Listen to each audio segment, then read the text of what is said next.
Okay,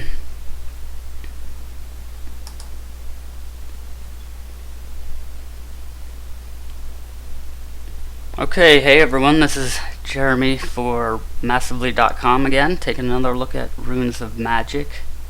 And I added a little structure this week, so I think we're going to go and look at some of the features that Runes of Magic has, and that can, adds a little bit of uniqueness to one of my favorite MMOs. I'm just messing around with some of my settings here real quick to adjust for sound.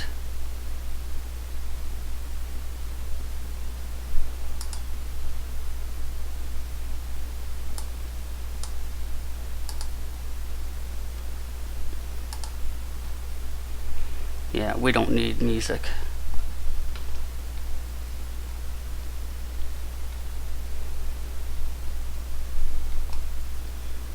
Let me see if I forgot anything. Okay, if there's any problem with the sound effects, if it's too loud or anything, just let me know.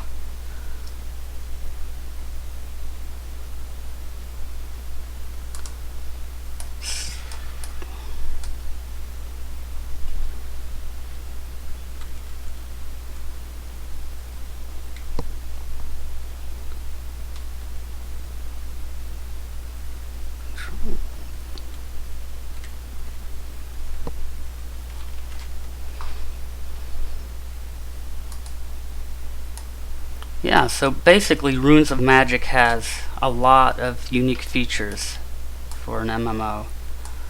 And one of them, actually I'll just show you right here as soon as I stop lagging. Let's start with the pet system here. I've been upgrading my pet a bit lately. This is my hidden panther. I named Spambot until I could think of something better. Pets are a pretty big feature in Runes of Magic. They're not just something you can find or buy and then you kind of set and forget. They have their own attributes and skills, and you can train them, and they can learn a lot of different skills and spells, and they can help you craft, and they grow in levels. This is the basic pet window right here, and up here above my pet's name are egg slots, and this is where you put the pet once you've bought it or caught one. And basically pets start as eggs, and as early as level 1 you can start the initial pet quest to learn and get your first pet. You'll use little traps you buy from an NPC, and random mobs you kill basically will drop a little thing called a cavy, and it's a little creature that likes to run away from you every time you go near it. So you need to lay a trap and then kind of herd the cavy into the trap. It's not too hard. It depends if you're in an area with a lot of mobs around or different terrain features, that can kind of mess up your game plan. But if you're quick, you can basically hurry up and run around opposite of the trap and then kind of just walk him right into it. And then you'll have a pet egg, and it'll be random. You'll just check your backpack for it, and it'll tell you what it has. It'll come with a list of attributes. It'll tell you things like its aptitude. It'll tell you an element. There's like fire, water, earth, and maybe, I think, light, maybe. I'm actually forgetting. But they'll have a level as well, and they can look like almost anything. So almost any mob in the game is also a pet. So you have a pretty diverse selection of pet skins. I actually really wanted this hidden panther and sought it out for a long time. Finally got a good price on the auction house for one. The other thing is these attributes over here: strength, dex, stamina, intelligence, wisdom. Depending on things like whether you have a fire element or water element, it kind of determines where its proficiencies are. Mine's fire, so basically fire is really good for casters, for like priests and mages, and because all your points will be mainly in intelligence and wisdom and stamina. There are some random features to this, and I don't have it exactly figured out, but there's going to be a set amount of total points, which in case I have 4 here, 1 in stamina, wisdom, and 2 in intelligence. And your element determines what your element determines the grouping of skills, of attributes. And I believe that the numbers can be random, I believe.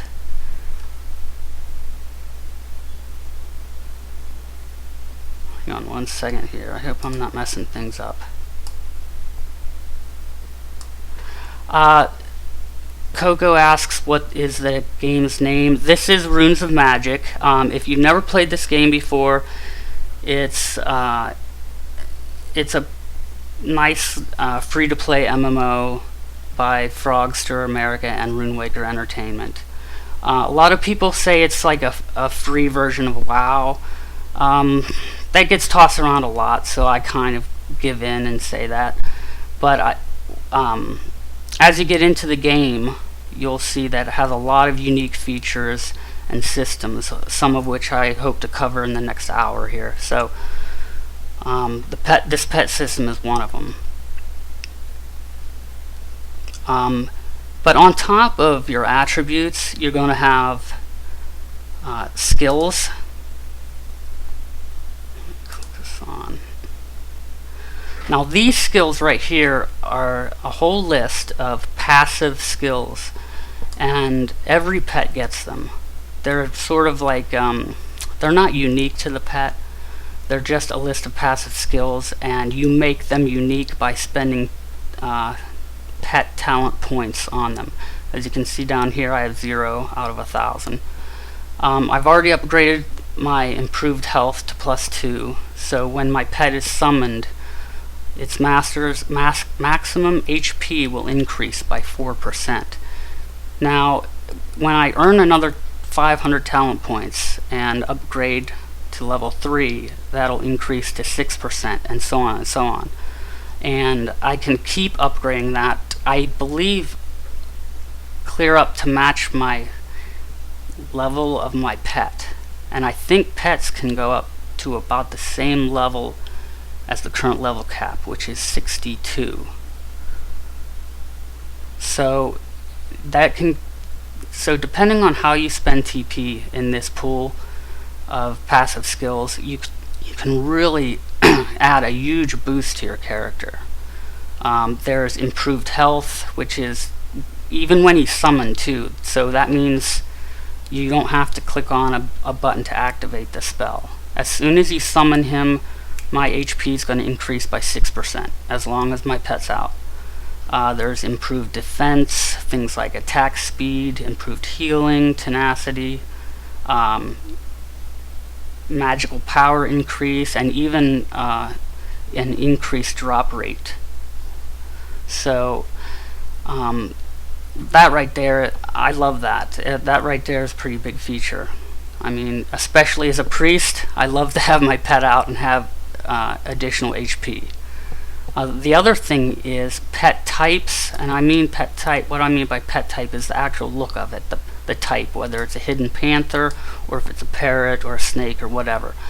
These different pet types will have unique and different active skills, which are over here. This one is my hidden panther. It has rabid rage +10 and huntsman assist +9 right now, and I believe some more could open up as I level him. And like huntsman's or rabid rage inflicts 160% physical damage on the target. Now, this isn't a science. This isn't like having a druid where you have a pet and you can command your pet. These pets, you summon them and they're going to run around and do their own thing.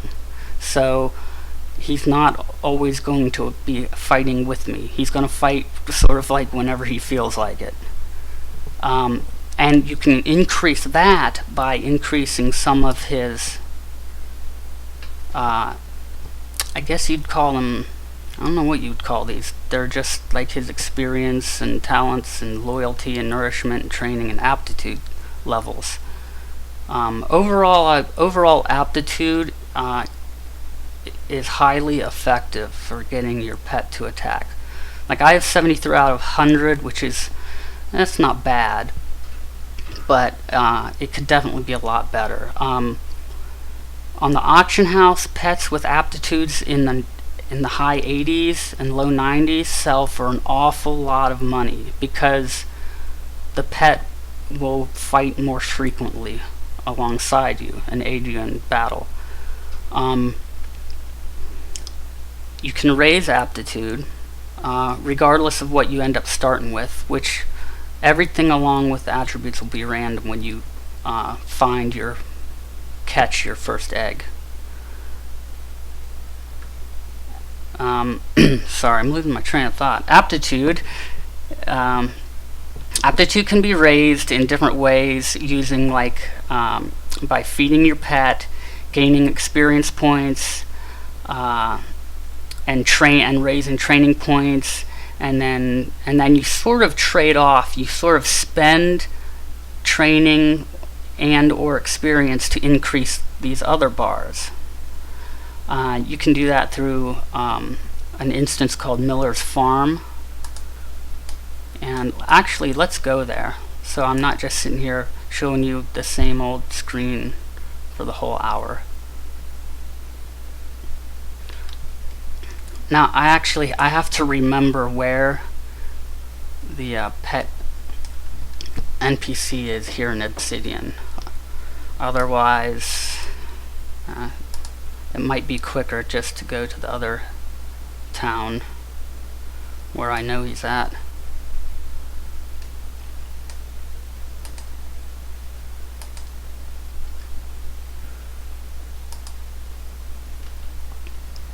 So we'll hop on over there. Actually, I'll be able to show you what the food prices and stuff are too. It's a little separate instance where you can do little quests to earn free food and buy equipment for your pet.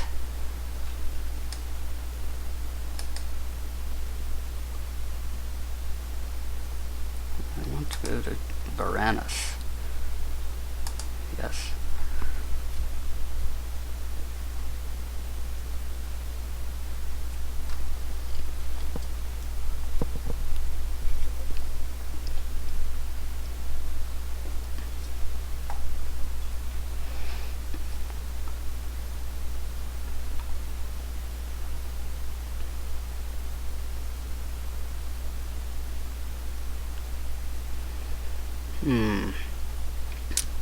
This happens sometimes. Sometimes it lags on the loading screens, unfortunately. Sometimes it slows to a crawl and then all of a sudden will just pop to a finish, which I'm hoping it'll do right now.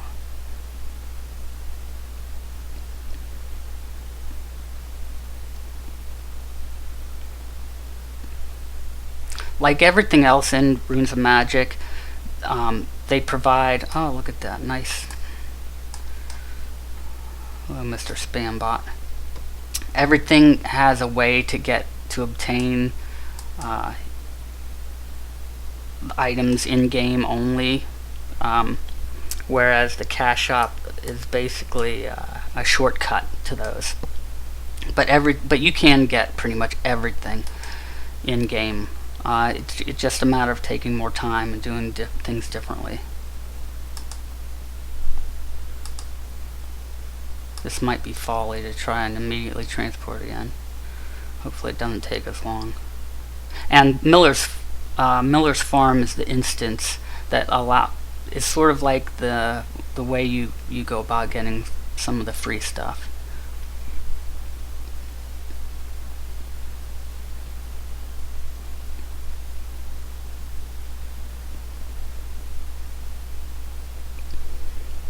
Here we go. Excellent.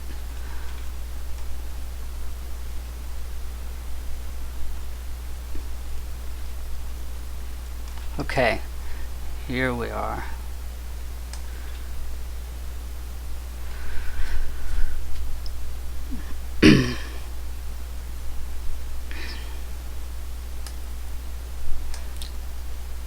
Okay, so Matt Soren here is our resident pet merchant. And first, let's look at what he has for sale. We have food here. Miller's Special Cake, a cake that gives training +1, nourishment +5, experience +10. So, whoops, I can't have both windows open at once. So as you can see, here's experience, it'll add to, and what I say, it added to training and nourishment. By the way, nourishment is the one bar that is going to need attention the most often. As long as you have your pet out, your nourishment will continuously drop. So you will frequently need to keep a stash of food or keep buying food to feed your pet. And it will affect how often he helps you fight. Even if you have high aptitude, a low nourishment will mean he won't be fighting as often by your side.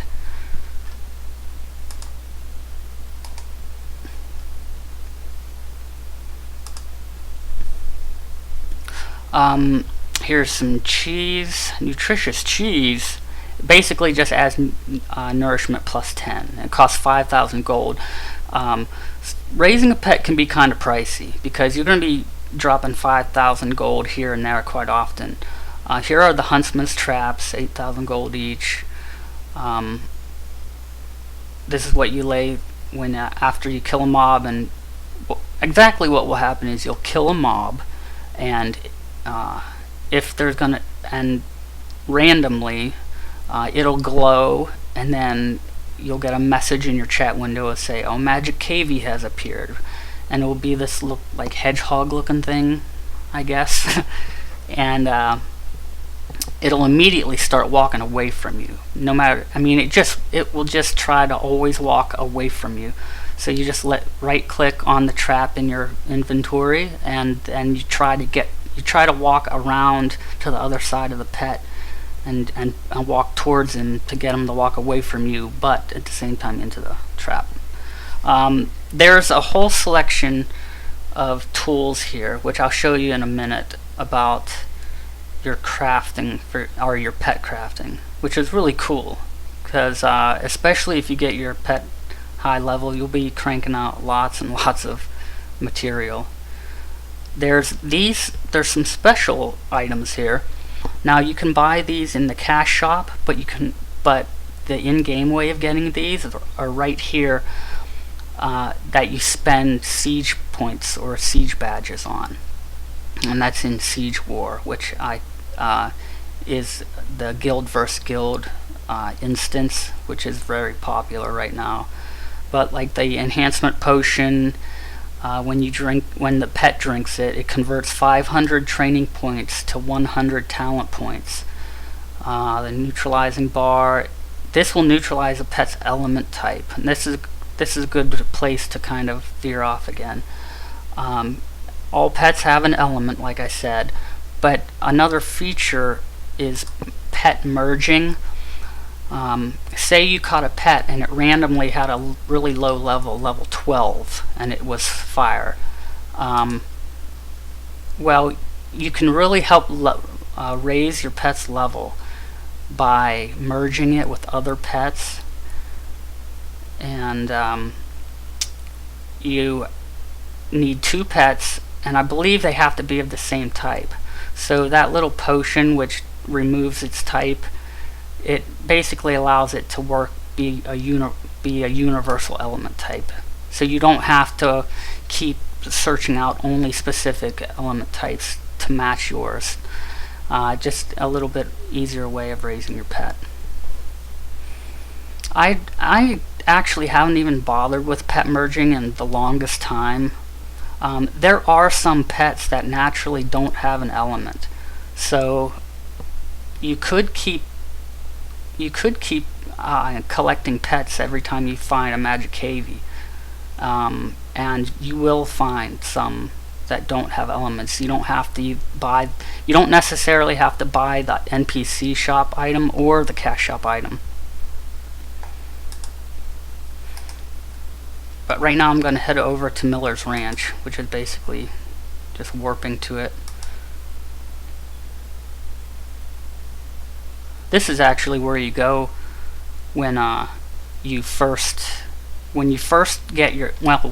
your first pet. This is what you'll be doing. You'll be doing a little quest. You'll be asked to come here, and you'll be given everything you need for free for your very first pet. And this is basically it. It's a little farm. Now there's a couple quests here, repeatable quests to do.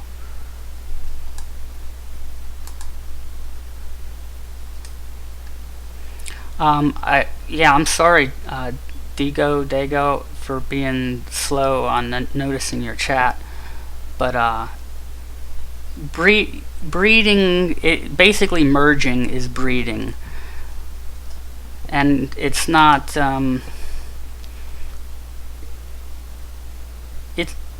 Breeding isn't itself a big thing. It's sort of basically to raise its level.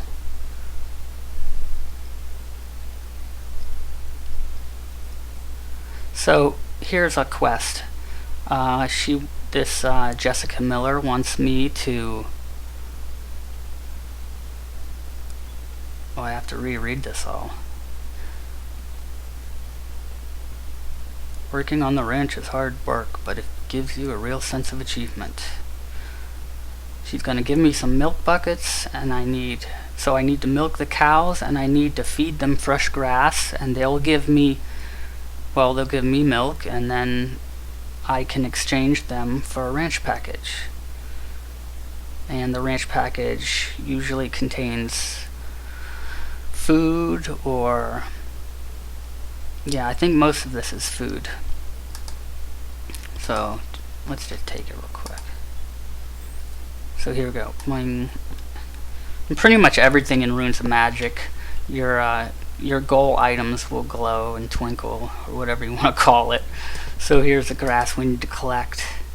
I'm not going to do this whole thing because it actually takes a little while.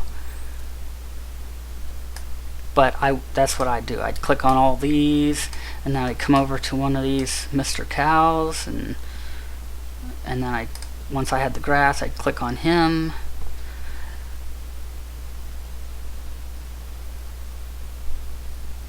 And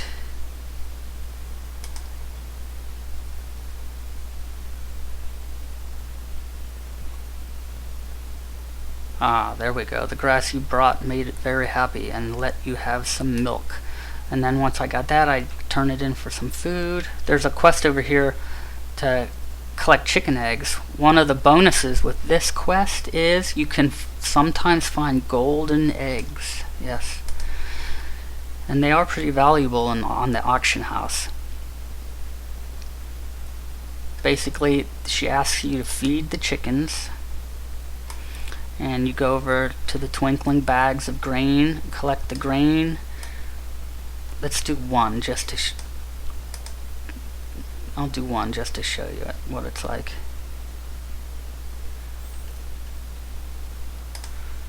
Sometimes it fails, so I'm gonna pick up 2 here.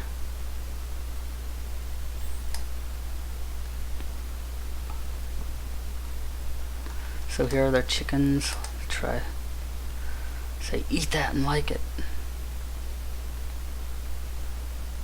There, we got a success on our first try. Now it runs over here to lay an egg, and we sort of click on it.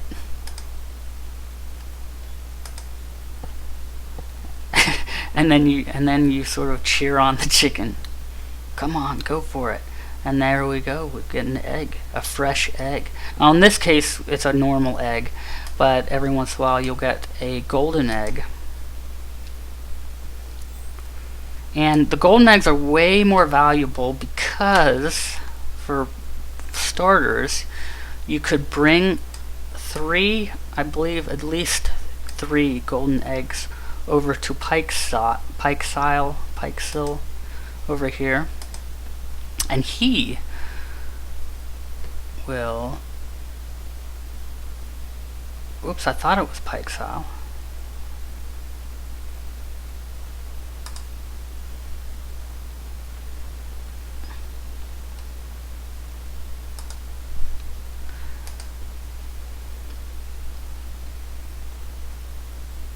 He's supposed to offer to trade 3 golden eggs for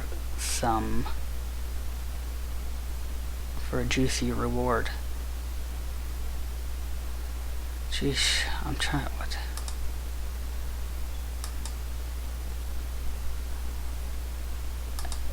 Wow, maybe they changed this since I was last here. I could have sworn it was Pikesill who had these. Okay, the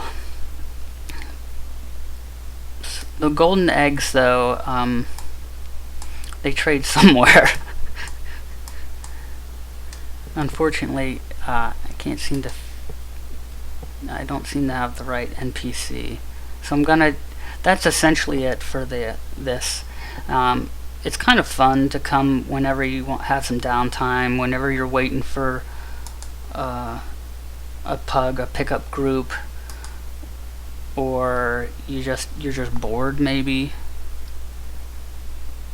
Lunar's Wolf asked, is the pet guy in main newbie place?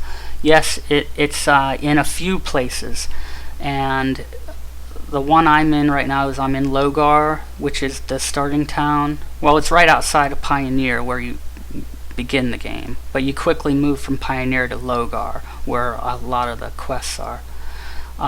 This is Logar right here, as you can see, and the pet NPC is always riding a donkey. Actually, I just remembered where he is in Obsidian Stronghold now. So Matt Soren here in Logar, which he's right next to Dan and the highly skilled doctor. That's where you find him. And there's one, I believe, in Varanus, and there's one in Obsidian Stronghold that I know of. So they're fairly accessible from different places. I think even in the higher levels there's one in Delanus City.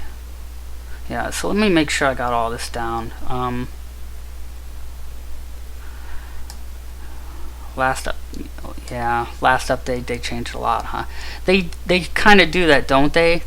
Sometimes they sneak in a lot of small changes, and I never notice them until it's something I need to do. I think I just noticed they added new water sounds in some areas of the game that I don't remember hearing before, but they never announced that in the patch notes.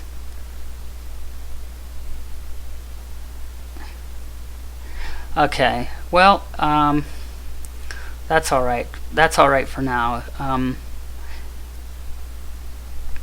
Lunar's Wolf is saying that the gold eggs he believes are turned into an NPC that is now in Varanus City. So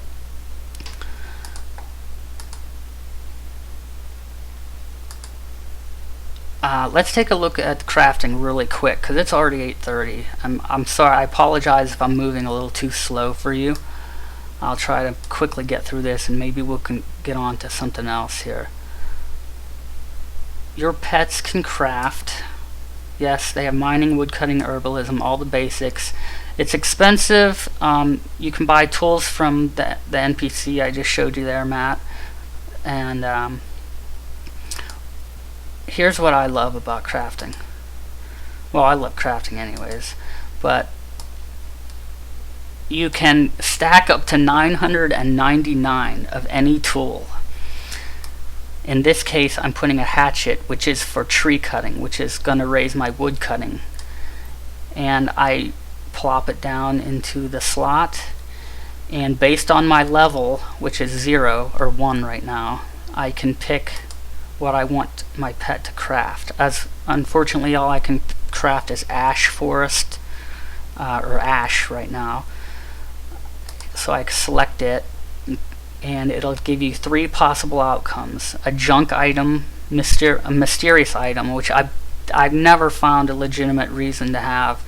I always sell them, although they're worth 107 gold each, which isn't too bad. You definitely don't want to just throw them away, because I mean, if you start getting upwards of 50 to 100 of those items, well, that's times 107 gold.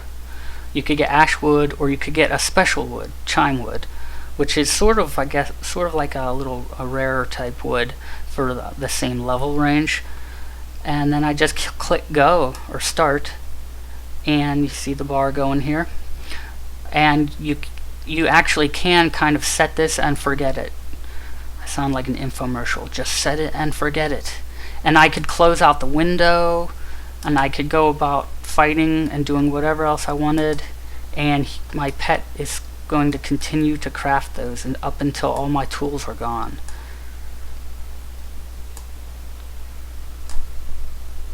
So I can come back at a later time, check on the progress, and there it is. So far I have 3 pieces of ash wood, and I'm up to 3% of wood cutting level 1, and it's just going to keep going and count down all my tools. It gets expensive on the in-game way, because tools are like 4,000 or 5,000. Well, let's double check. I think they're like 4,000 or 5,000 a piece, and it takes a lot of tools to raise your level. But you know what? I think the rationale for that is that once you do get your level up really high, you really can start pumping out tons of materials, of resources at a good clip. I mean, it makes it, like, I've read that it seems a little bit unfair that it's too hard at lower levels, and I can understand that, but boy, when you think about raising your pets mining, your pets crafting, your own characters crafting, and other things that affect resource production, like plants, which actually I'll go over and show you right now. Once you raise that, pretty soon you're making tons of resources every day. So I think it makes up for the exorbitant prices. Alright, well, if you have any other questions, or if I think of something I forgot, I'll jump back over to pets real quick, but I'd like to jump over to another cool feature of ROM, which is planting. Everybody can plant in their house. Well, heck, housing for starters is its own pretty cool, unique feature that ROM has. But one of the things you can do inside of the house, besides decorating and all that good stuff, is you can plant. As you can see here, I have a little plant. Let's zoom in on this thing. This is actually a special holiday plant I got. Ooh, isn't that cool? I thought it was pretty cool. My guild leader gave that to me over Christmas. I was like, you can get special seeds, and he's like, yeah, I have a bunch. Here, have some. It doesn't. I wanted to save this because it was only offered around Christmas time, so I locked it, which is part of the system I'll show you. Okay, so pets are planting. Let me get my head in the game. This is the planting interface. You'll need to buy special pots. You'll need to go to special NPCs and buy plant seeds. You'll need water or irrigation, and you'll need fertilizer, and there's other items you can get. You can buy with real money from the cash shop if you want, or not. And once you have your pot, your plant, your seed, and your fertilizer and water, you're ready to go. Well, you'll have to do the initial quests to appease the NPCs there until you get, before you get on your way.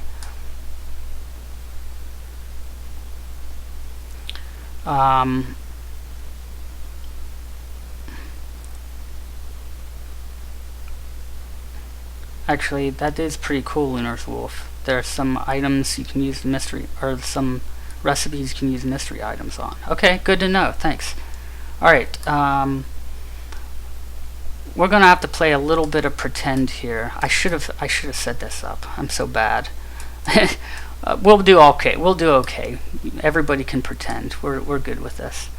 Once I have a plant pot, I'll place it in my house just like I would place anything, any furniture, like this table or rug or anything.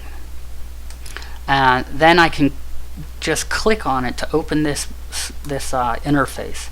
Once the interface is open, I can pop in a seed up here. In this case, I have a red snowflake festival seed. And then I can pop in my irrigation and, well, water and fertilizer items that I buy from the NPC. Usually stock up on these, because these will slowly run out over time, and you might want to replenish them. So I always keep a lot on. Well, I used to keep a lot on stock. Once you do that, and add the dirt and water and seed, you can click on. Basically, you'll click on sort of like a start button, and then or plant button, and it'll plant it. And then you'll need to click on water to raise this one, your water bar, and then you need to click on the fertilizer to raise it, which it's not very hard to figure out. They even give you a little red line here that shows you where the optimum level to keep it at is. So just keep clicking on it until your little arrow moves to the bar to the desired spot. And this is the bar that will slowly over time lower, which can degrade the happiness of your plant, which will degrade the overall resources you get. And if you totally let your plant go completely, your plant will die. And instead of a nice little plant, like glowing plant with pretty leaves, you'll have a shriveled stick, which is what I usually get. But there's a cache up items that kind of help you overcome the difficulties of having to wait, which would really help me, but I haven't done it yet. Plants can take a long time to grow, though. This one, because it was a holiday plant, it took like 15 minutes, and that is super fast. Really, when you're planting, you're going to be waiting 1 or 2 days before you can harvest your plant. Yeah, it takes a while. And throughout that time, your water and fertilizer levels will slowly lower. Once I try to get back into leveling my planting skill, like really trying, I'm going to really try to pay attention to when I plant. I think it's a good idea to plant usually plants are around a 24-hour mark, so you can do a little research on asking around, or from after a few planting tries, time it and find out how long it takes for a plant to grow. Is it 24 hours, or is it a little bit more, a little bit less? And then maybe plant accordingly. Plant sometime in the evening when you'll be home the next day around that same time, and you can you can get up in the morning and then water your plant before it dies, and then like after school or after work, you can come home and harvest it. Now, you don't have to harvest a plant. You can lock it, and what I mean by locking is what I did with my plant. All plants look kind of unique, which is basically doubles as furniture.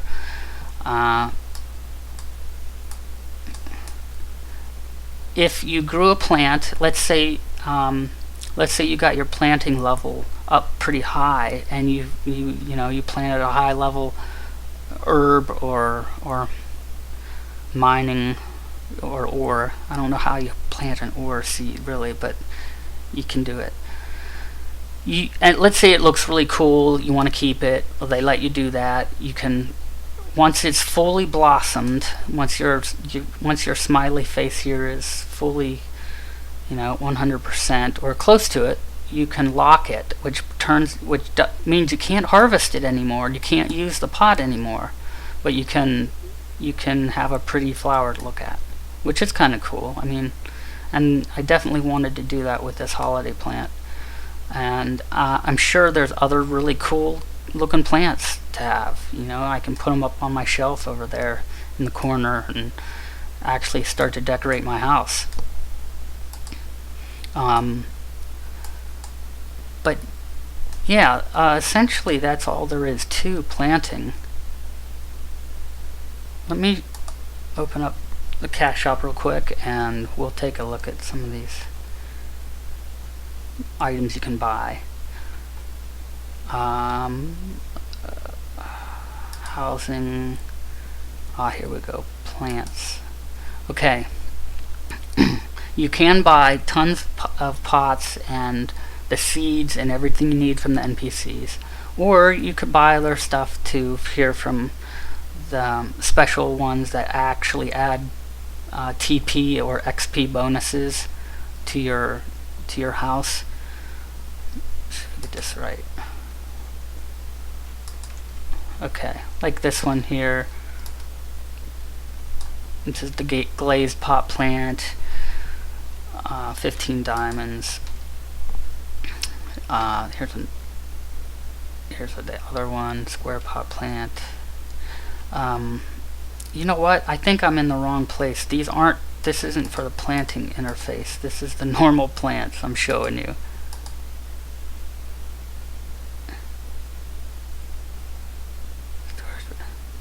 I think it's under shoot. I'm forgetting where the plants are for the planting system. Crafting furniture.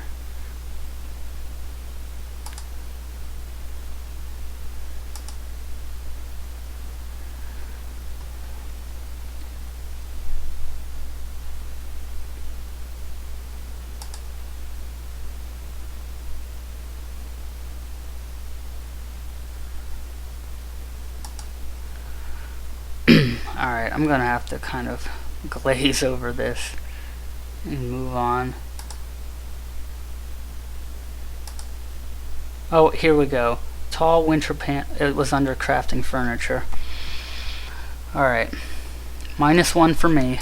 Alright, like this is the Zeus pot. A high level pot suitable for planting all kinds of plants. Placing in your home can make your home more luxurious. But it can also allow you to plant. Actually, the last thing I want to say about the planting system is you can have up to I believe you can have up to 5 or 6 plants going at once. So you can decorate around, throw them all around your house, plant them all at the same time, water, feed them all at the same time, but realize that they're going to be demanding of your attention over the next 24 or 48 hours or however long a particular seed will take to fully mature. So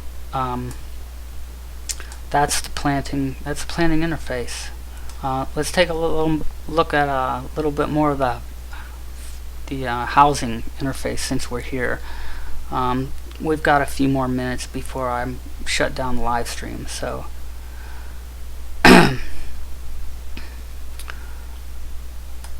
this, let's see where to start. Let's start with the interface. When you first jump into your house, you'll get your house at around level 4 or 5 for free. Everyone gets one. And once you get into your house, you'll have this little house interface, which shows your house number, your house layout, how much space is available to you, your bonuses, point bonuses, and all these buttons down here. The first one is expansion. If you click on it, it allows you to buy space to place more furniture.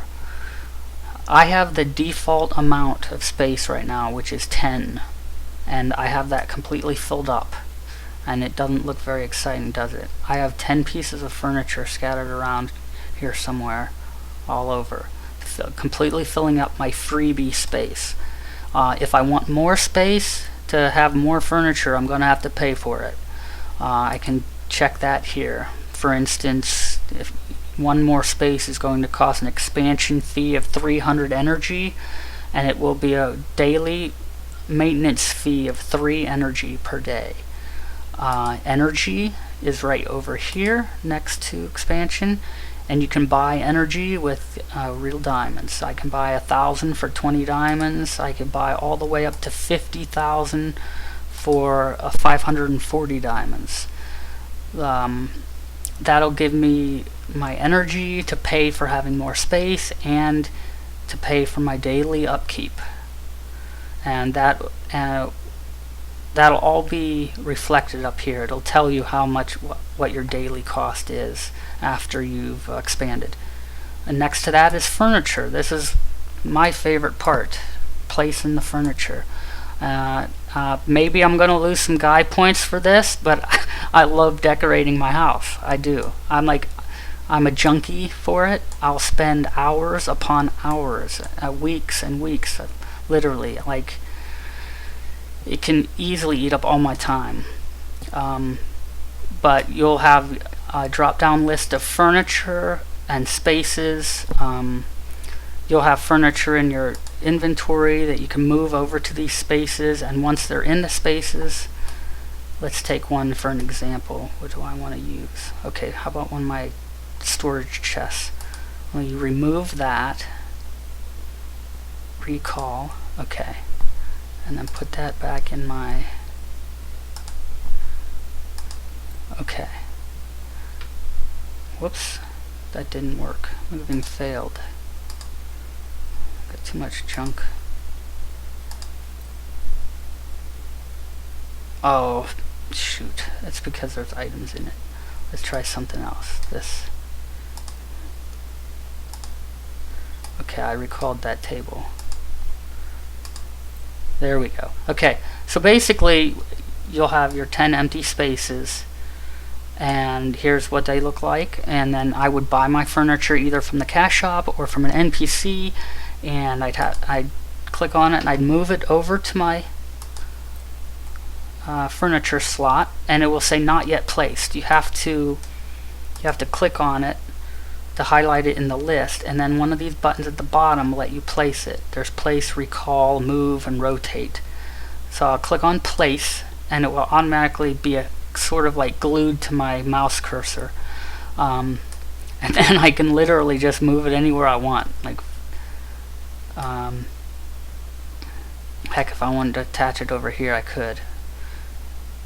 Now, by default, a little bit of warning, like if you really care about how you place your furniture, like if you really care about how it's positioned and exactly where it's at, be careful the first time you place furniture, because when you left click the first time, you're not done. You'll left click and it immediately goes into rotate mode, and if you move the mouse at all, boom, you've moved your furniture. So when you first move your furniture, double click. You'll click once to go to the rotate function, then click again to finish. I don't know why they did that. Sometimes it annoys me because I put something somewhere, I wanted it there. But one of the things I want to point out about this moving furniture is it really felt clunky to me at first, and really kind of the opposite of science. It wasn't an exact science at all. It just felt like a little glitchy. Like, see how it goes to the floor, and see how like all of a sudden, depending on how I moved it, just a smidgen, it went through the couch. It was really kind of fidgety, and things moved very easy. It wasn't like smooth and like a nice little click click click on a grid. But after a while, I prefer it this way because it really allows for more freedom. It really does. I'm sold on the fact that this is the way it should be done, because you can do exactly what you want with this. You can move it just how you want. You can rotate it just how you want. Some of the fun things you can do with this system are that I've been playing around with, and I wrote about on my Lost Pages of Taboria column. You can read about on massively.com. Was fun things you can do with housing. One of them, let me find the other. Here's the other table, and let me say move. Okay, you can stack, but the other thing is once you stack one on top of the other, I can remove the bottom one and the top one stays there. But then I can move, I could, with a little fidgeting, I can move my chair, my other table on top of that, and I could keep doing that. Heck, if I wanted to, I can move them off to the side and make a staircase out of them to reach new places. I've in one of my other homes, as an experiment, I took this giant picnic table and made it into a separate floor. Where, see how that floor doesn't go all the way? Well, I just lined up all these picnic tables, like a dozen of them, and side by side, and it made it look like a nice little wooden floor with wooden slats, as the surface. It looked a little funky from down below, but it was pretty cool. So yeah, furniture is really fun for me to place around. It's a real fun feature of the game. The other button here is change house type. This is something else that's really cool. Is you can have different houses for yourself. Right now, usually you have to buy these from the cash shop. You get the first one free, which is a small little. It looks more like a medieval home, I suppose you could say, than this. The one I'm in right now is actually the Elegant Hotel, which I've been trying to get forever and ever, and just recently bought. But there's others. There's a luxurious 2-story wooden house with basement, which is a pretty cool house contract of its own. It's really roomy. It looks more like the medieval house. It has a cool little dungeon-y looking basement. It has a second floor with like 2 separate rooms and a big landing and tons of space to decorate. There's the expansive luxury villa, which has a sort of Italian feel to it.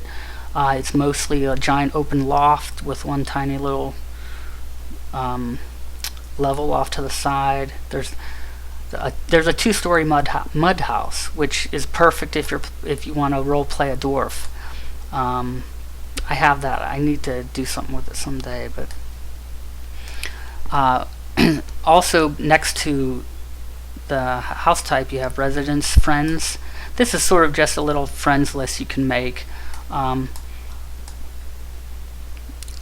Anybody who has your house number or knows your name can get into your house.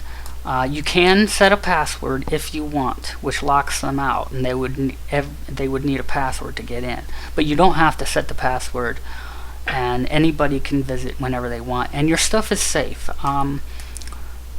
That's where some people might be concerned about their storage chest, where they store a lot of valuables, all your really cool loot, Uber gear like this. I just bought this recently. I would definitely not want someone to steal that.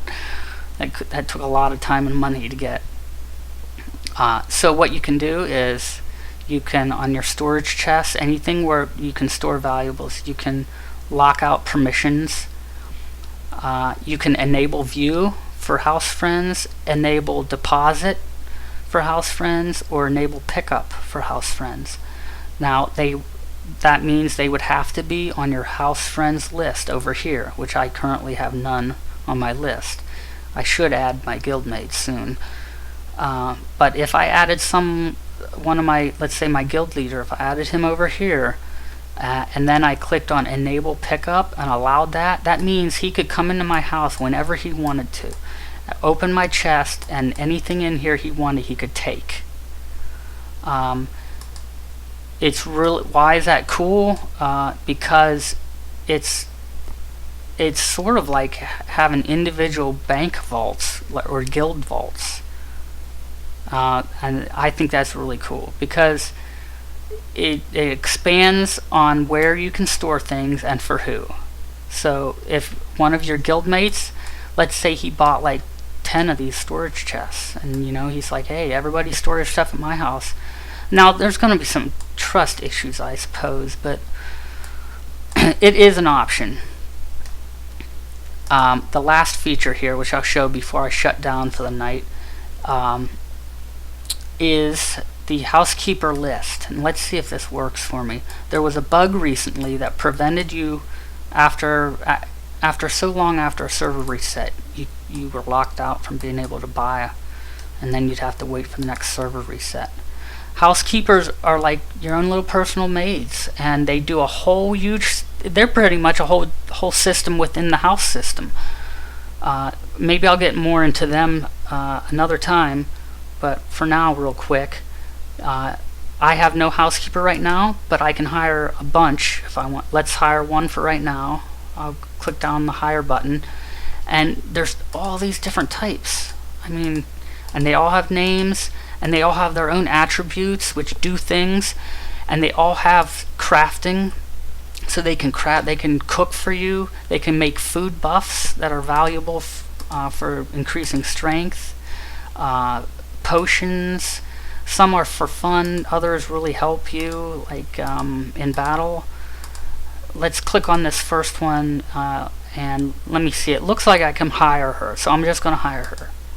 Click on hire, and whoa, there she is in my housekeeper list. I'll click on her. Now these other buttons are available. I'll summon her. Now she'll appear next to wherever I'm standing. So let's say for a little role playing, I want her to be the waitress at the bar. So I'll try to position and then summon her. Now boom, there she is. Although she is facing me and not potential customers, but there she is, and she'll stay there, and then you can click on her and talk to her. Let me close this out, and then here's her interface. You can tell her you want her to learn things like magical curriculum, battle curriculum, cooking, crafting, and all that stuff. Yeah, Slay Blaze just reminded me, and yeah, I could easily get sidetracked. Time is almost out, and spend a lot more time on this system, this housemate system. But you can talk to her, and it'll increase her affinity to you, and it basically leads to just a lot of more gameplay in ROM. Okay, so let's see, what did we cover? We covered pets, plants, housing, and I just touched on the housemates. So there's still more. There's still tons more to look at. I'll look at another time. Next week, I think I'm going to go do a little more action-oriented gameplay. I think I'm going to run over to Ravenfell, which is a level 45 plus area, and fight some pirates, maybe some ghost pirates, and learn a little bit about treasure and whatnot. And then I can always get back to showing more of the housemaid system and other systems like the guild castles, which is huge. Okay, well, this is Jeremy from Massively.com. You can always check out my Lost Pages of Taboria column every Monday on Massively.com. If you have any questions or comments or tips, you can email them to me at jeremy@massively.com, Jeremy. So with that, I'm going to close this out and say goodbye. and end this week's Runes of Magic live stream. Yeah, thanks for the thanks for the heads up, Slay Blaze. I probably would have went on and kept going on and then gotten myself into trouble.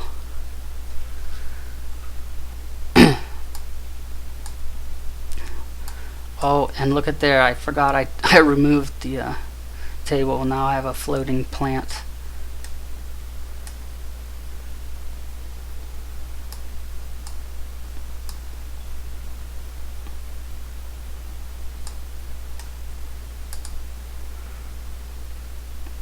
I should have showed the some more of the cool furniture that you would want to decorate with. Yeah, take it easy, Slay Blaze. Thanks for watching.